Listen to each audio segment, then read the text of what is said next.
Hey guys, welcome in. Today we are diving into Volume 6 of the Spring Roundup series. We are 10 days out from the spring game, and as we get closer and closer to that, we're also getting closer to the reopening of the transfer portal. And Lincoln Riley has been pretty clear that USC will be active in the upcoming portal window, so the news and rumors will be coming in fast and furious over the coming weeks, so make sure you keep it locked in here on the channel as we will have it all covered for you here. But before we get into it today, I'm sure many of you are familiar with Golden Blue Dude on YouTube. His real name is Chris, and he's a West Virginia fan. He unfortunately passed away a few nights ago. There is a GoFundMe set up to help cover Chris's expenses for his family. I will have it linked down in the description if you guys want to help them out. Rest in peace, Chris.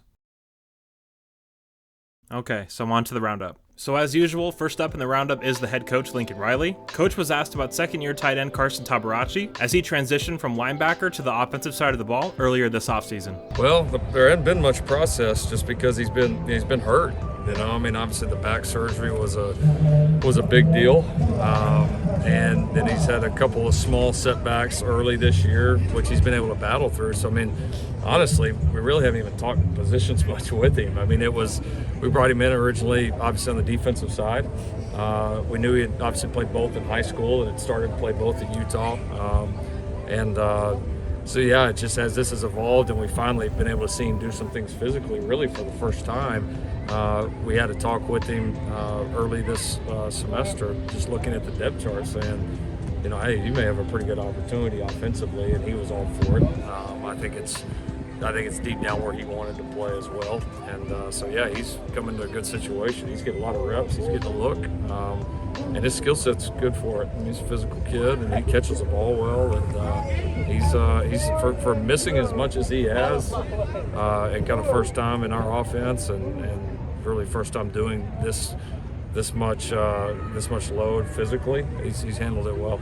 So I love to hear that. Carson has battled through a ton already, but he's still so young. I remember watching some of his high school tape last year when he transferred over from Utah, and I was really just blown away by his overall athleticism, and it really showed up on the offensive side of the ball. So I am looking forward to seeing him grow and develop as the year goes on. Obviously, with the current state of the tight end room, there's plenty of opportunity for him to break through, but excited to see what he can become for sure. Lincoln was then asked about what position groups he needs to see more from in the coming weeks. It'd be tough to single one out, honestly. I mean, there's, you know, it's the middle of spring. There's so much to get better. There's a ton to be excited about. There's not a position group right now that I'm not really excited about, which I don't know that I could have honestly said last year. If I said it, I lied. Well,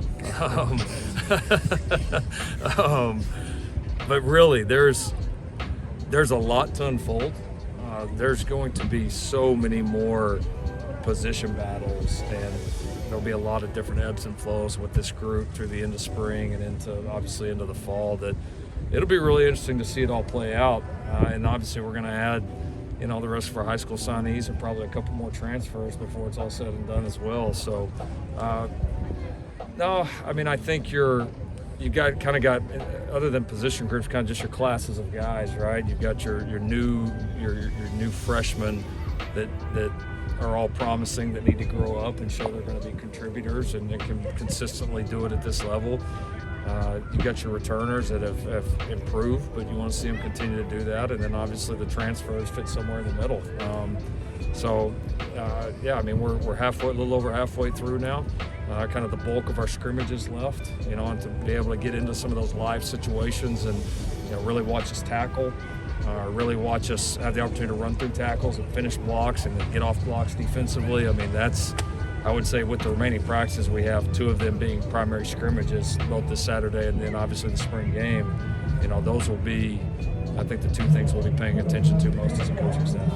Lincoln is not sugarcoating at all how flawed last year's roster was. I mean, he's really saying what all of us were thinking last year. The front 7 were not at all acceptable of a team fighting for a playoff spot. And if you noticed, he yet again made mention of the fact that we're going to be players when the portal opens. Just so you guys know, I will have a portal series just like I did the previous window. I'll have my portal preview and target list out a few days before the portal opens, which if you didn't know is the same date as the USC spring game, April 15th. Lincoln was then asked about the progress of true freshman quarterback Malachi Nelson.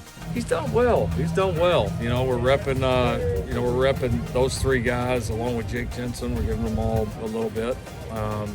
And he's done well. I mean, he's taken advantage of having those 3 older quarterbacks in the room that are obviously there to kind of help him and guide him along, and then show him pretty good examples about how we want to do it. He's smart.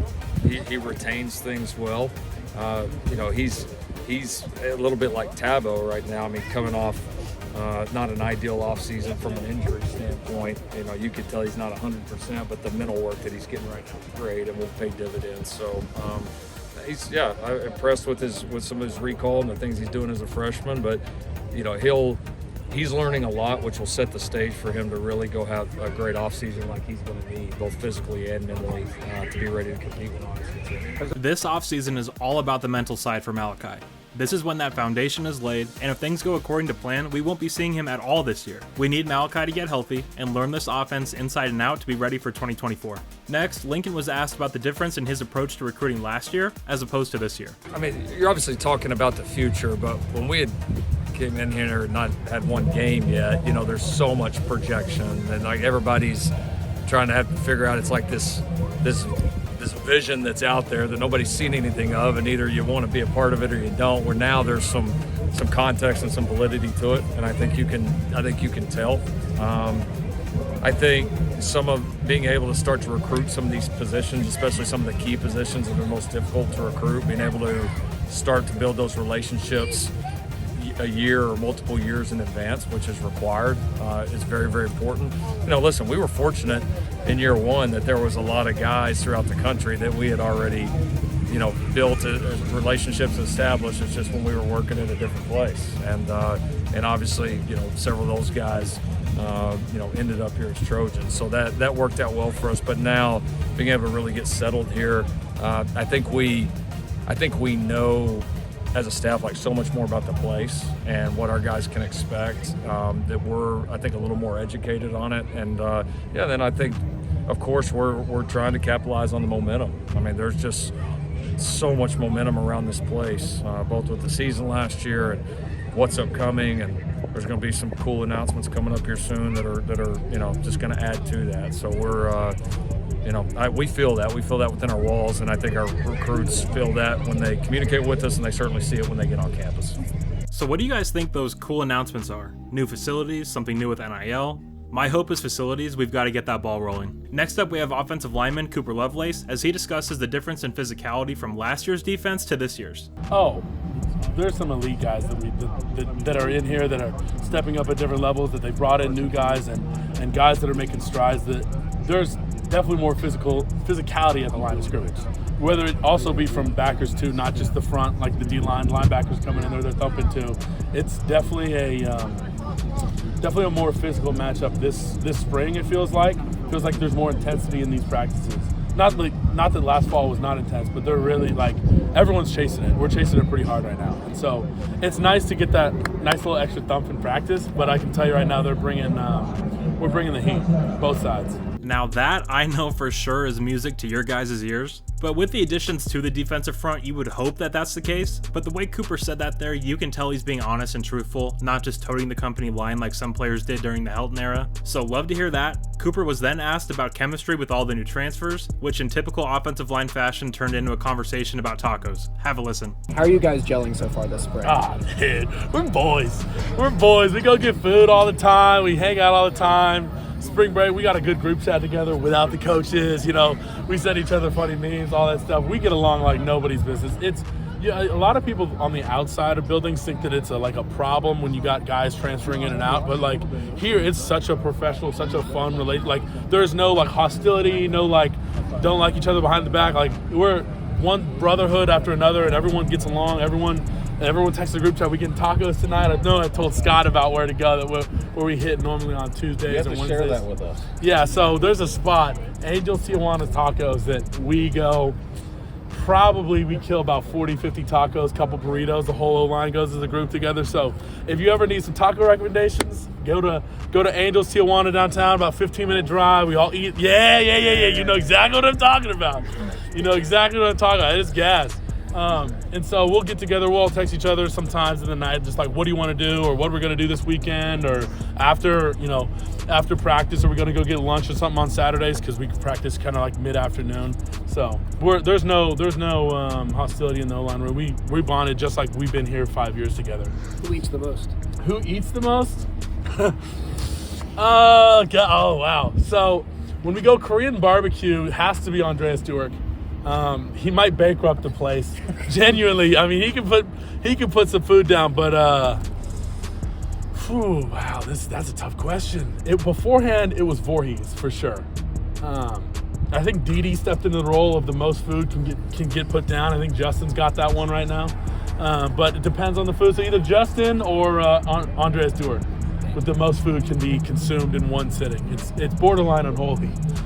If you played offensive line, you know eating is how you bond with the boys. Hilarious exchange there. We definitely need more Cooper Lovelace content. Next up, we have USC tight end coach Zach Hansen, who discussed the recruitment of 5-star Deuce Robinson. Yeah, I mean, it's a long haul for sure, and we all kind of knew that was going to be that way, I think.